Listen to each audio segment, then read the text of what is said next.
Buenas noches con todos. Mi nombre es Cintia Yubisa Villegas Córdoba. Soy residente del tercer año del Hospital Nacional de Arzobispo Loaiza. Vamos a continuar con lo que es la exposición de ventilación mecánica y protección en cirugías cardíacas. Como ya lo mencionó la doctora Dayana, es un tema bastante puntual, aparte de las complicaciones, y en este caso, pues la exposición está orientada a lo que es mecánica ventilatoria, porque también tenemos estrategias farmacológicas para ciertos procesos que se realizan dentro de la cirugía cardíaca, ¿no? Entonces, el mío es que les voy a presentar es un artículo, una revisión de la revista de la Anesthesiology, donde nos habla de la ventilación mecánica intraoperatoria y las complicaciones pulmonares posoperatorias después de una cirugía cardíaca. ¿Qué nos menciona este artículo ha sido publicado en el 2019, hace poco? Bueno, nos menciona que este estudio es un análisis retrospectivo en donde el paquete de ventilación intraoperatoria se va a asociar con una menor tasa de complicaciones pulmonares posoperatorias. Estas cirugías se asocian mucho a las complicaciones pulmonares, ¿no? Como ya se ha mencionado, pueden haber neumonías, pueden haber atelectasias, puede haber neumotórax, pueden haber hemotórax, pueden haber intubaciones prolongadas que van a conllevar a una sepsis en el paciente más adelante. Esta ha demostrado que tiene incluso hasta 4 veces más de mortalidad y aumenta la estancia en la UCI. En comparación con las técnicas históricas, llámense volúmenes tidales altos, PIPs bajos, esta revista o esta comparación nos habla de lo que es todo lo contrario, usar una nueva estrategia de volúmenes tidales bajos, presiones de conducción bajas y también volúmenes, y usar en este caso PIPs. Ya que con este tipo de estrategias vamos a disminuir la morbimortalidad en los pacientes. En cuanto a los materiales y métodos que se tomaron, o antes de entrar a este tema, la relación del manejo ventilatorio intraoperatorio post-SEC va a representar una transición, y esa parte es muy importante, de un pulmón que está viniendo muy ventilado a dejar de ser ventilado, y luego de dejar de ser ventilado a volver a la ventilación. Este proceso de ventilación, no ventilación y ventilación va a ocasionar una suerte de citoquinas, alteraciones que pueden provocar daños en el pulmón. Ahora, la relación o el estudio que estamos viendo, también en una de sus limitaciones es que no hay un valor o no hay una manera de medir ese daño de ir de un pulmón no ventilado a un pulmón ventilado. Entonces, este estudio es una corte observacional donde usaron métodos de recolección, donde se usaron base de datos del Hospital de Estados Unidos, donde se tomaron los datos de los anestesiólogos cardiovasculares, y también se usó datos de los cirujanos cardiotoráxicos de allá. ¿Por qué? Porque ellos tenían su base de datos de qué cirugías, cuánto tiempo de SEC, qué pacientes entraban en SEC, qué pacientes no entraban en SEC, cuáles iban con valvulopatías o no, o cuáles iban con bypass completo o cuáles no. Entonces, teniendo ese material, se hizo pues un estudio de población, donde se tomaron a personas a mayores de 18 años que hayan tenido cirugías ya sean de urgencia o de emergencia, pero que sí hayan requerido SEC, una SEC completa y procedimientos valvulares o procedimientos aórticos. Como habían mencionado, este estudio es una gran corte y es significativa porque es un estudio que empezó el 1 de junio del 2006 y duró hasta el 1 de junio del 2016. Entonces fueron 11 años de recopilación de datos para poder decir los valores o lo que deberíamos usar en las cirugías cardíacas.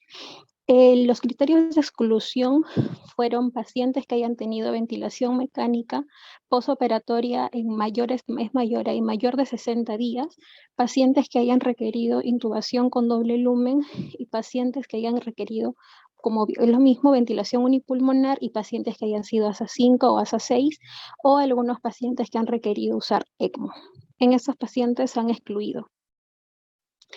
Ahora, para poder ver la recopilación de datos, dentro de la base de datos del grupo, los resultados perioperatorios multicéntricos incluyeron los signos vitales, los datos del ventilador mecánico, que en los registros que se tienen allá en sus computadoras o en sus bases de datos de las máquinas de anestesia se registran cada 60 segundos, o sea, cada minuto los números o la droga que se pone o las modificaciones que hacemos en el parámetro de la máquina ventilatoria se registran y se quedan en el software que fueron usados para recopilar estos datos de los que estamos hablando.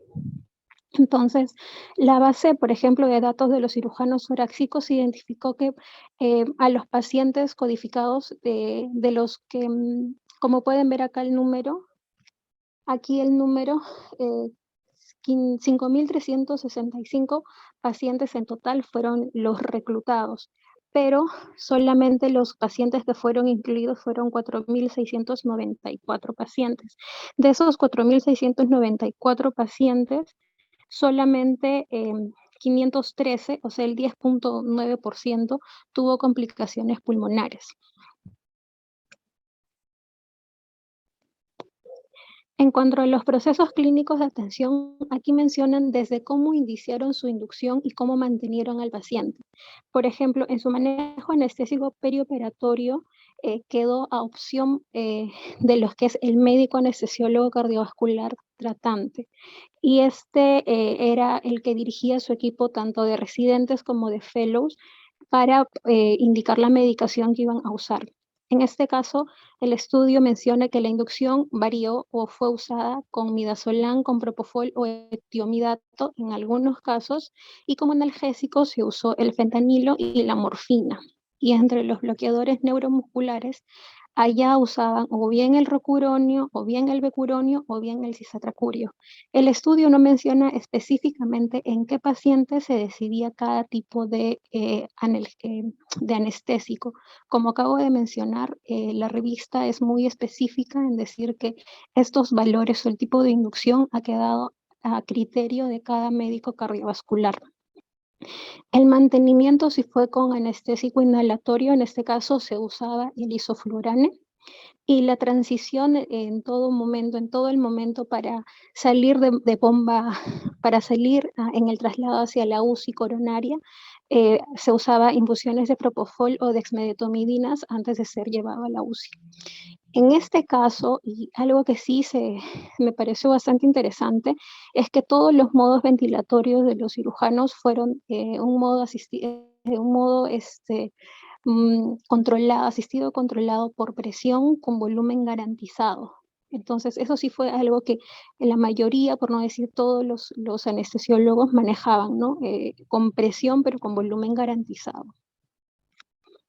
En cuanto a los resultados que obtuvieron y se dieron, tuvieron resultados en cuanto a las variables de resultados primarios, en cuanto a los resultados primarios, tenían complicaciones pulmonares posoperatorias, la ventilación mecánica mayor de 24 horas, que hayan tenido reintubaciones o que hayan tenido un PaFi-O2 menos de 100 dentro de las primeras 48 horas.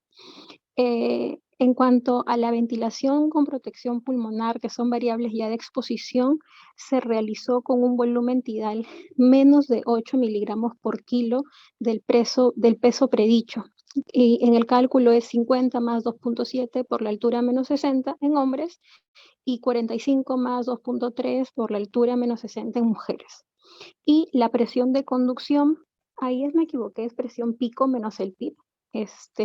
Que sea menor de 16 y una PIB mayor o igual a 5.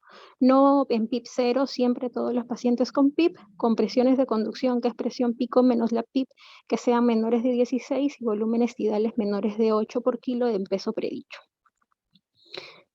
En cuanto a los resultados, se observó que de los 5.365 casos de cirugías cardíacas realizadas, 4.694 cumplieron con los criterios de inclusión y de estos 513, o sea, 10.9, experimentaron alguna complicación pulmonar posoperatoria. Estas complicaciones incluyeron, como se había mencionado, neumonía, que fueron un 23.6% de los casos, una ventilación prolongada de más de 24 horas, que representaba el 58.9%, la reintubación, que era de 22.4%, y un PAFI menos de 100, o sea, un distrés respiratorio severo, en un 32%. Entonces, se observó que, como pueden ver en el cuadro, los que sí tuvieron estrategia de ventilación protectiva y los que no la tuvieron significativamente mucho menos porcentaje, ¿no?, de complicación. Por ejemplo, los que sí tuvieron estrategia de ventilación de neumonía solamente tuvieron 6.6% en comparación con 13.9% de los que no tuvieron. Y así sucesivamente en cuanto a la ventilación protectiva, entre la ventilación prolongada o la reintubación, o que hayan tenido un distrés respiratorio severo que es mayor a 100, por ejemplo, los que tuvieron ventilación protectiva tuvieron un 1,9% y los que no la tuvieron hasta un 5.2% de casos.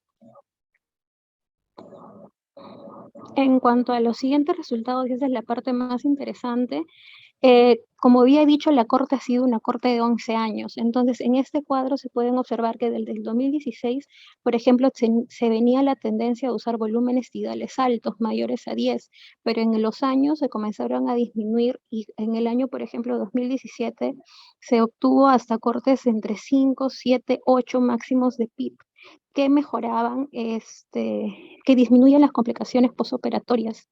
Y aquí también igual con lo que es el drive and pressure.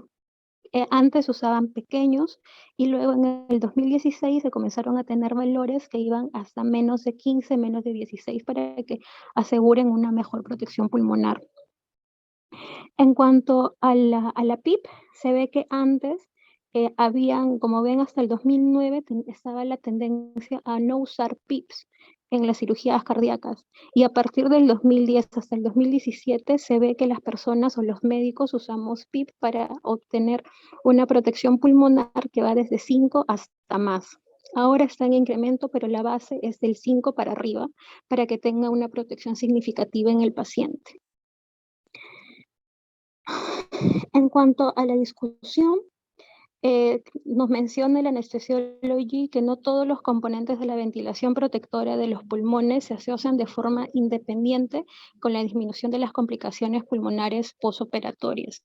¿Qué quiere decir esto? Que tienen que ser un conjunto o todas para que sean significativamente, nos ayude a disminuir las complicaciones, ¿no? No basta solamente, por ejemplo, con usar un volumen tidal alto y usar un PIP alto. O sea, las dos tienen que asociarse, no puede ser solamente una, ¿no? Y también se observó que se observó que la presión de conducción impulsa principalmente la reducción de las complicaciones pulmonares. Y como habíamos visto, es una de las que por sí sola la presión de conducción sí puede disminuir la complicación pulmonar, a diferencia del volumen tidal y el PIP, que necesitan estar en conjunto como un blondie para poder disminuir significativamente el daño pulmonar. Y la importancia de impulsar la presión y limitar el volumen tidal y la PIP, que acabo ya de mencionar. En cuanto a las conclusiones que menciona, bueno, como había mencionado, la incidencia fue del 10.9% de las complicaciones pulmonares entre los adultos sometidos a cirugía, perdón, a cirugía cardíaca, y la estrategia de ventilación con protección pulmonar combinada se asoció de forma independiente con una menor probabilidad de complicaciones pulmonares posoperatorias. Y esto se asocia a la presión de conducción, a una presión de conducción baja. Bueno, eso es todo lo que tengo para compartir de la exposición del día de hoy.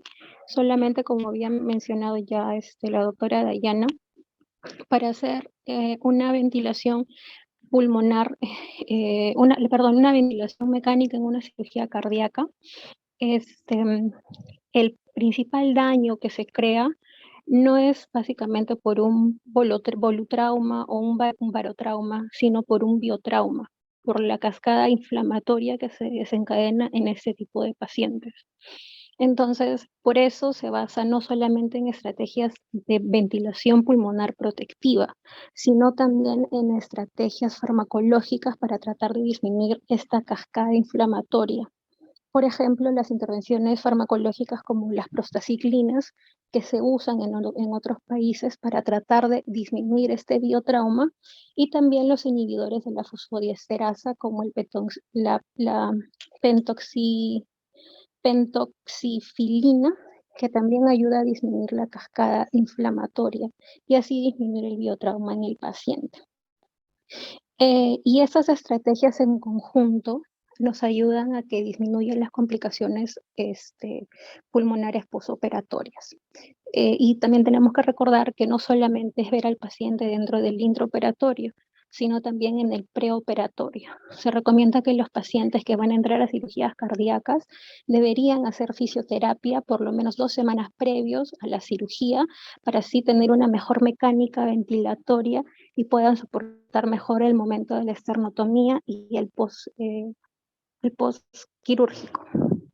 Y a su vez, una vez que, por más que sepamos las estrategias que podamos hacer, o en algunos casos, por ejemplo, hay una revisión que vi del, del Journal of Medicine, pero de Francia, una publicación del 2019, donde nos mencionaban, por ejemplo, que también queda todo el manejo muy a cargo del cirujano, perdón, del anestesiólogo, pero en este caso, por ejemplo, sí usaban maniobras de reclutamiento para los pacientes al momento de la salida de bomba, cuando ya estaba saliendo.